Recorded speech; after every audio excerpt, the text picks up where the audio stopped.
All right, so we got an article from Vice. Nigerian hospitals are locking up women unable to pay their childbirth bills. Now, when it comes to Vice, I believe that the publication has gone downhill since Shane Smith left. He was one of the one of the founding members, and ever since then, it's really just shill media. But I definitely, if this is a real article, if this is a real story, I'd really like to get into this because I find this very interesting. Fashion designer Folak Odoye died in custody in 2016 after her hospital refused to discharge her until she paid her outstanding bill. Her death is part of a global phenomenon known as hospital detention. This is written by Emma Bryce and Wana Udabang. It's from April.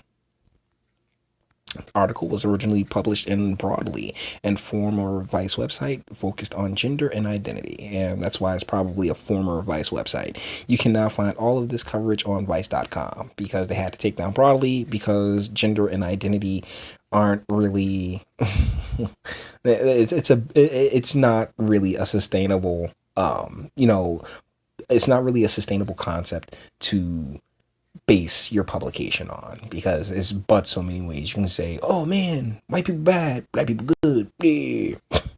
Before her life changed irrevocably, Folak Odoye was an ordinary woman working as a fashion designer in the bustling city of Lagos, Nigeria. She loved her job. Her husband, Adime Odoye, recalls. He would plead with her not to work too late so that they could leave at the same time each day and head home together to take care of their 3 young children. I used to tell her, do your best and leave the rest until tomorrow. Adime says, smiling a little. But when Folak went to the hospital. You're missing a word there. When Falak went to the hospital to deliver their 4th child in late August of 2014, the familiar rhythm of their lives was suddenly upended. She developed an infection after her C-section and was referred to a government facility, the Lagos University Teaching Hospital, Youth, for emergency care. Her lengthy time in ICU racked up a fee of almost 1.4 naira, approximately $4,000, that became impossible for her and her husband to pay. When it was time for her to be discharged, Adime alleges that the hospital refused to let her go. Instead, they moved Folake to a guarded ward where she was imprisoned alongside other patients who couldn't pay their medical bills, her husband claims. He says that Folake was forbidden from leaving this ward or receiving any treatment within it. Yikes. Adime slept beside her each night. During the day, he tried to convince hospital staff to let him pay the bill in monthly installments and let her go. He was driven by his wife's hope that she'd be home for Christmas. But according to him, the hospital refused. We spent a month and 13 days there without treatment, without anything, before my wife developed a cough, Adime said. It was a fatal sign. A few days later, in the early hours of Saturday, 13th of December, Folake died with Adime by her side from a combination of sepsis and pneumonia. Today, Adime, a slight, soft-spoken man, says he still weeps when he thinks of her. These people, they caused me to have no wife. They made my children motherless, he claims, referring to the hospital staff. Speaking on behalf of Luth, the hospital's lawyer, Oche Emmanuel, said they denied these allegations at the time, and that still stands. But Adime doesn't accept that. I need justice. If I step aside, they will continue doing this. 4 years on, a team of lawyers called the Women Advocates Research Documentation Center, Ward C, was trying to get to the bottom of Falake's case. This Lagos-based organization provides pro bono legal services to women experiencing human rights abuses, including domestic violence and acid attacks. When Adime contacted them 4 years ago with his wife's story, it intensified Ward C's activities to stop the illegal practice that caused Adoye's death, a phenomenon known as hospital detention. Imprisoning someone within the hospital is a clear contravention of the human right to liberty. And yet, this practice is surprisingly widespread, occurring far beyond Nigeria. It is a global phenomenon. typically occurring in countries where emergency healthcare isn't free or insured. For underfunded hospitals, it means of extraditing fees from people who can't pay their medical bills up front, usually by forcing them to call on relatives and friends to come to their aid.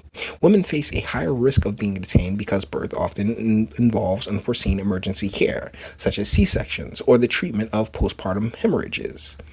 It's possible that thousands of people in Nigeria are detained in hospitals yearly, though without data, it's difficult to confirm the precise number, says Anome, senior legal counsel for Africa with the U.S.-based Center for Reproductive Rights. Inside Ward C's offices, Emanuela Azul, one of the lawyers on Falake's case, wears an easy smile that belies the steely resolve required to do her job. There's a culture in Nigeria that when a woman dies in childbirth, it's an act of God, but it's beyond an act of God. It's due to the negligence of someone, somewhere, she says. This thinking is emboldened by a 2008 report that Ward C produced with the CRR investigating the causes of Nigeria's high maternal mortality rate, which ranks second highest in the world. Annually, the country loses roughly 40,000 women during pregnancy and childbirth. The idea behind the report was to identify hidden or ignored factors behind the high level of preventable maternal deaths, says lead author Afulukwe. God bless America. All right, let's just stop right quick, because I'm not even halfway through this article. But God bless America. I mean, you could sue for that. The hospital gave you an infection, and then want to charge you to fix you, and then lock you up. Oh man, that's bad stuff. During an undercover fact-finding mission that took her into Nigeria's hospitals, Afulukwe and Ward C colleagues discovered multiple cases where women, often those who had given birth, were being illegally detained. Typically, the woman would be kept in a separate ward. In some instances, they couldn't see sunlight. They would be forced to sleep on the floor, and they wouldn't be given any food, she says. It was a condition of detention that amounted to torture in many instances.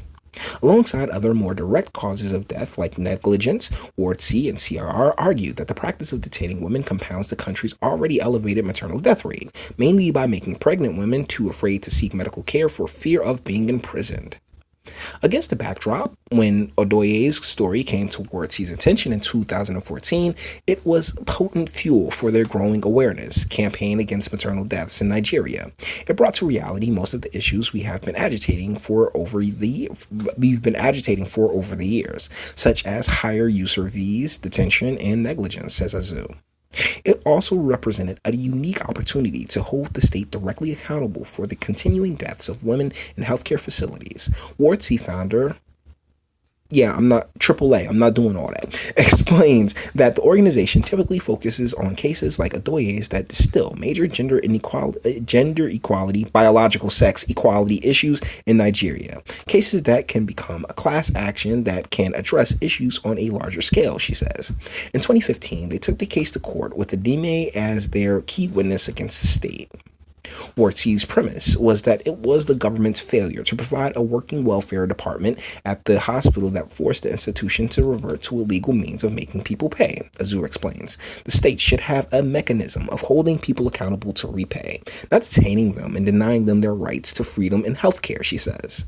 But after more than 2 years of sluggish proceedings, Odoye's case was overturned in May 2018 on a technicality by the Federal High Court in Nigeria. I was really very depressed. Azu says. The judgment was very frivolous. The merit of the case wasn't even looked into. Odoye has her own beliefs about why it was struck off. It was obvious that the state was just trying to find a way of dismissing the case, because if we'd gotten a judgment, it would have affected other cases across Nigeria, she says. They really don't want that precedent to be laid, and that's why we're going back to court. Ward C plans to continue pursuing the Odoye case, motivated by the fates of so many other women that hinge on its outcome. Oh man. Most of Ward C's work on maternal rights abuses revolves around, so this is just getting into Ward C.